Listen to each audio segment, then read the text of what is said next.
Hey, in this video I want to talk about something that I've recently taught a student in a coaching session about, which I'll for now call Genji's role. It's not quite as simple as that, but we'll get to that in a second. One thing that I've seen quite a lot when doing VOD reviews and stuff like that is that it seems like a lot of players don't know what Genji's role in the game should be. And yes, you can try to say, oh, he's a flanker or whatever, right? And those are like, okay, this is a general idea that you could attribute that to something like Tracer, maybe Sombra, right? You can attribute those general categories to a character. But I want to go more in depth in that, especially considering how flexible Genji is, right? He can do brawl in close range, but he doesn't need to only do that. He can also poke at long range, right? Let's say that we're playing against Ball, Sombra, Tracer, right? These three characters are not characters that you usually feel like you have a good matchup against as Genji, right? They're all very, very hard to hit. They all feel like they have the advantage, and it might feel awkward to play Genji into that composition, right? But let's think about their support comp. What are their supports? Let's say that it's something like Mercy Zen, right?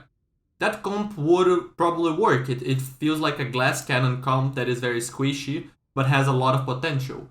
And so what should you be doing as Genji against that composition?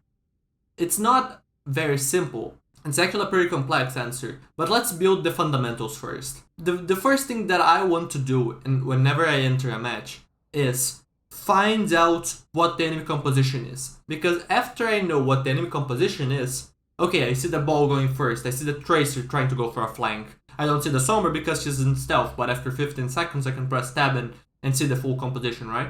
I'm trying to get that information so that I can plan accordingly. Okay, this composition, let's say they're playing a brawl comp, Ryan Lucio, something like that, right? This means that they're probably gonna be all playing together so that I can take angles however I want. But if I try to do the same thing against Ball, Tracer, Sombra, they're probably just gonna scout me out, and then I'm gonna get attacked by all of them, right? They're gonna pincer me or something like that. The Sombra's gonna ping me while invis, and I'm gonna be dead. I can't do that. I have to play smarter than that against that composition. So, seeing what the enemy composition is gives me the information that I need to be able to plan what I need to do. And for starters, I usually like to just be like, okay, who is my target? So, in this composition, Ball, Sombra, Tracer are not my targets. Mercy and Zen are probably my targets. Mercy might feel a little bit awkward to get because she can be fast and it requires a good amount of mechanical skill, as well as timing and other things, right? To be able to actually kill her on your own. So Zen feels like your best bet as far as focusing goes.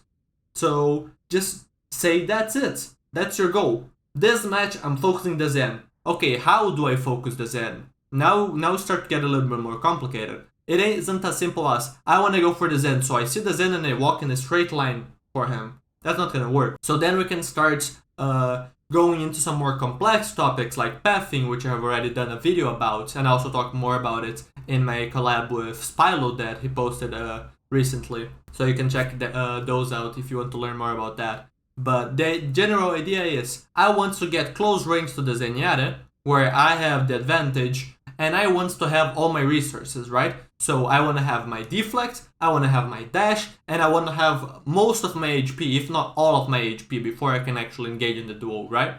And then that's where I'm like, okay, I did everything right, I set myself up for success, now I get the kill. So we identified our targets, Zen. Now we thought about how to get to the Zen and how to actually get our value, right? So we didn't just Zen, walk in, die, repeat. So we now know what we should be doing and how we should be going about it, right? But that's probably not going to work in a full match of Overwatch. For example, what if you kill the Zenyatta, let's say 3-4 times? They use Transcendence once, and then they swap something like Kiriko. Now who's your target? It's not as simple as, okay, I'm just gonna pick this one person to bully the entire match, and well, it's always gonna be working the same. I'm gonna be pathing smart, I'm gonna set myself up for success, and boom, that's a free win, right? It's not gonna be as simple as that. So now if they go Kiriko, Can you focus the Kiriko the same way that you can a Zenyatta? No, probably not.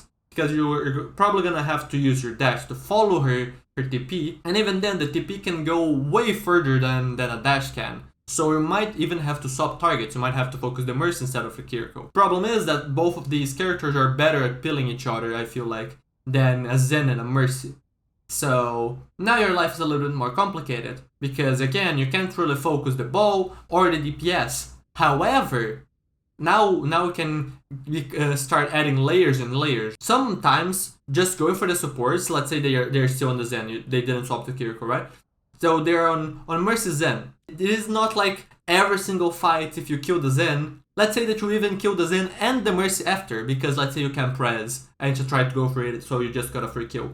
Even if you get those 2 kills, it might not matter and you might still lose the fight if you're either too slow and the rest of the team, right? Ball, Tracer, Sombra get their value as well. Discord Orb being active in the fight for too long before you actually get your value and things like that, right? So you can either be too slow, or you can just end up not doing anything about their win condition. Maybe you getting the Zenyatta and the Mercy is a good play on your part. You just soloed both of the enemy supports, that is huge value. But the opponents can have even more value than that. Let's say they have a 5-man EMP, and the ball power drive your entire team at once while they just hit the EMP. That's probably a team wipe. That's more value than you getting the 2 supports, right?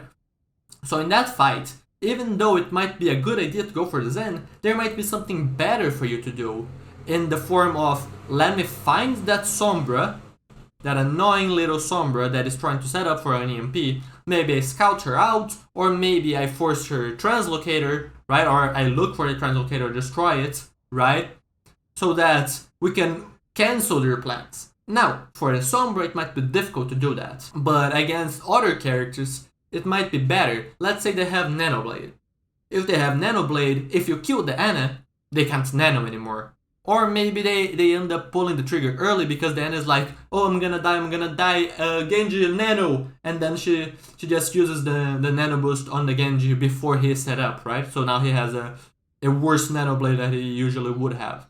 So thinking about like what the win condition for each team fight is going to make things a lot more complicated as far as your role in the matches, and that's why I don't like to call it Genji's role. It's just like a generic term that you can kind of understand, but then after you get more complex, it is, I wouldn't really call like spy checking Sombra and trying to prevent EMP your role, right? It doesn't quite fit in that category.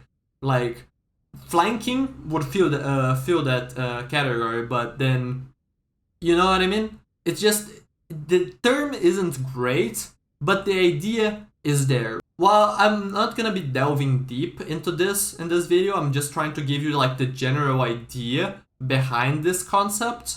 Feel free to ask me questions about it in the comments, and I'll try to help as best as I can.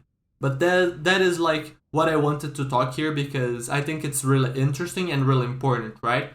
Because if you don't know what you should be doing at any point, then how do you do anything? If I don't know what I want to do, let's say I want to focus the DPS, I want to focus the squishes, I want to focus the tank, how can I set myself up to be able to do that thing effectively, right? I need to have a goal in mind to know how I should be playing based on that goal to be able to execute on that goal. And that's where this little mini game of what is my role comes in, which is aiding you in actually understanding what you should be doing at any given point. Anyways, that's gonna be it for this video. I hope you all enjoyed it, and I'll see you all in the next time.